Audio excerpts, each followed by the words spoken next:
Municipal corporation కార్యాలయంలో commissioner login దుర్వినియోగం ద్వారా జరుగుతున్న పరిపాలన అక్రమాలపై స్వతంత్ర ప్రత్యేక దర్యాప్తు బృందంతో సమగ్ర విచారణ జరపాలని సిపిఎం తిరుపతి నగర కమిటీ డిమాండ్ చేసింది. ఈ మేరకు నేడు యశోదా నగరంలోని సిపిఎం కార్యాలయంలో నగర కమిటీ ఆధ్వర్యంలో ప్రెస్ మీట్ నిర్వహించారు. ఈ సందర్భంగా సిపిఎం నగర కార్యదర్శి కె వేణుగోపాల్ మాట్లాడుతూ కమిషనర్ అధికారికంగా లాగిన్ ఉపయోగించి బిల్డింగ్ అనుమతులు, ల్యాండ్ రెగ్యులరైజేషన్ ఫైళ్లు, ట్యాక్స్ అంచనాలు, ఆన్లైన్ అనుమతుల మంజూరు వంటి అంశాల్లో అనధికార మార్పులు జరిగినట్లు ఈ ప్రెస్ మీట్లో స్పష్టంగా తెలిపారు. కొందరికి అనుకూలంగా ఫైళ్లు, వేగవంతమైన ఆమోదాలు వంటి తీవ్రమైన అక్రమాలు చోటు చేసుకున్నాయని అన్నారు. గతంలో కమిషనర్ గిరీష్ ఎంపీ ఎన్నికల సందర్భంలో కూడా ఆయన లాగిన్ దుర్వినియోగానికి గురైన విషయం సిపిఎం వెలుగులోకి తెచ్చిందని గుర్తు చేశారు. ఈ ఘటనపై అధికారులు సస్పెండ్ చేయబడిన విషయాన్ని ప్రస్తావిస్తూ ఉన్నతాధికారుల లాగిన్ల భద్రతలో తీవ్రమైన లోపాలున్నాయని అప్పుడే స్పష్టమైందన్నారు. అయినప్పటికీ సరైన సంస్కరణలు తీసుకుపోవడం వల్లే ఈ రోజు మళ్లీ అదే తరహా ఘటనలు జరుగుతున్నాయని విమర్శించారు. ఈ కార్యక్రమంలో సిపిఎం నేతలు పి బుజ్జి, ఎం నరేంద్ర, ఎం రాజు తదితరులు పాల్గొన్నారు. మిత్రులారా, అందరికీ నమస్కారం. నా పేరు వేణుగోపాల్, సిపిఎం పార్టీ తిరుపతి నగర కార్యదర్శిని. నాతో పాటు ఈ ప్రెస్ మీట్లో సిపిఎం పార్టీ నేతలు కామ్రేడ్ బుజ్జి గారు, నరేందర్ గారు, రాజు గారు ఈ ప్రెస్ మీట్ కార్యక్రమంలో పాల్గొంటున్నారు. ఈ ప్రెస్ మీట్ ఉద్దేశం మున్సిపల్ కార్యాలయంలో జరుగుతున్న అవినీతిపై సిట్ విచారణ జరిపించాలని చెప్పి సిపిఎం పార్టీ తిరుపతి నగర కమిటీ డిమాండ్ చేస్తోంది. దానికి కారణం మున్సిపల్ కార్యాలయంలో స్వయంగా కమిషనర్ లాగిన్ని దుర్వినియోగం చేసి అనేక అవకతవకలకు పాల్పడి దాదాపు 190 అప్లికేషన్లు కమిషనర్ ప్రమేయం లేకుండానే, కమిషనర్కి తెలియకుండానే ఈరోజు ఆమె సంబంధం లేకుండా చేర్చారని చెప్పి స్వయంగా మున్సిపల్ కమిషనరు ఎస్పీ గారికి ఫిర్యాదు చేయడం అంటే ఏ స్థాయిలో అవినీతి, ఏ స్థాయిలో దుర్వినియోగం జరుగుతుందని చెప్పి మనకు స్పష్టంగా అర్థమవుతోంది. దీనికి సంబంధించి మేము పార్టీగా కోరుతున్నది స్పెషల్ ఇన్వెస్టిగేషన్ టీం సిట్తో విచారణ తక్షణమే నిష్పక్షపాతంగా జరిపించాలని చెప్పి మేము కోరుతాను. ఈ యొక్క మున్సిపల్ కార్యాలయంలో ఈ లాగిన్ల దుర్వినియోగం అనేది ఈరోజు కొత్తగా వచ్చింది కూడా కాదు.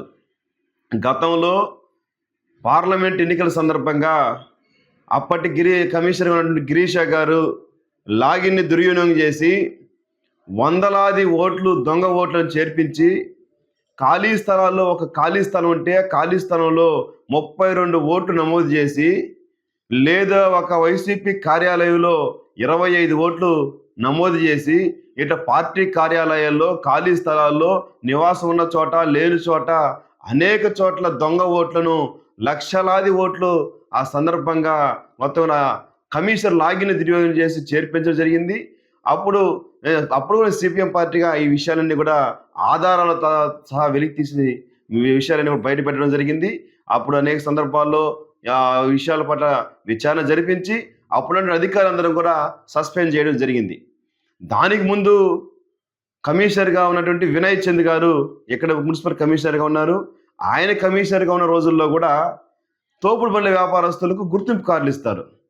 ఆ తోపుడు బండ్ల వ్యాపారస్తులకు ఇచ్చిన గుర్తింపు కార్డులు కూడా ఆయన సంతకాన్ని ఫోర్జరీ చేసి అనేక కార్డులు, వేలకు వేలు మున్సిపల్ నుంచి కొన్ని కార్డులు ఇస్తే, మరియు మున్సిపల్ ఇచ్చిన దానికంటే కూడా బయట వ్యక్తులు దాని డబ్బులు త్రిబుల్గా చేసి ఇష్టానుసారంగా ఒక ఐఏఎస్ సంతకాన్ని ఫోర్జరీ చేసి మొత్తం తోపుడు బండ్ల వ్యాపారస్తులకు సంబంధించిన గుర్తింపు కార్డుని కూడా ఇష్టానుసారంగా విచ్చలవిడిగా చేశారు.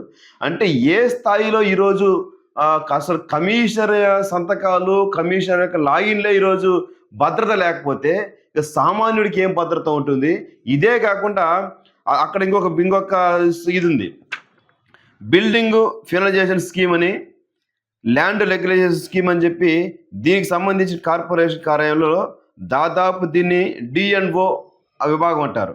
ఈ డిఎన్ఓ విభాగంలో సంబంధించిన అప్లికేషన్ 3000 అప్లికేషన్లు మామూలుగా ఫీజులు చెల్లించే దాంతో పాటు అక్కడ ఉన్న వాళ్ళందరూ లంచాలు ఇవ్వాలి. లంచాలు ఇవ్వకపోతే దాన్ని పట్టించుకునే పరిస్థితులు లేదు. ఆ లంచాలు ఇవ్వకపోవడం వల్ల అయిపోతే దాదాపు 3000 అప్లికేషన్ పెండింగ్లో ఉన్నాయని చెప్పి మొత్తం అందరూ కూడా కోడైకి వస్తున్న పరిస్థితి కనబడుతుంది. దీంతో పాటు హెల్త్ విభాగంలో ప్రమాదకరము మరియు నేరపూరితమైన దానికి సంబంధించిన డిఎన్ఓ వాటికి సంబంధించి దొంగ లైసెన్సులు విపరీతంగా పెరిగిచ్చే ధోరణి పెరిగిపోతా ఉంది. అంటే దొంగ లైసెన్సులకు సంబంధించినటువంటి ఇష్టానుసారంగా ఇచ్చే పరిస్థితి ఉంది.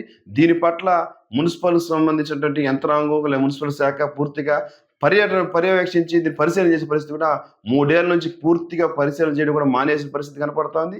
ఇష్టానుసారంగా ఈరోజు ఈ మున్సిపల్ కార్యాలయంలో ఈ యొక్క అధికార దుర్వినియోగం జరుగుతూ ఉంది. కమిషనర్ యొక్క లాగిన్లు దుర్వినియోగం జరుగుతూ ఉంది. ఇది అక్కడ ఉన్నట్టు కమిషనర్లకో లేకపోతే ఎవరికైనా తెలియకుండా జరుగుతూ ఉందంటే ఇది ముమ్మాటికి తెలియకుండా జరిగే పరిస్థితి లేదు.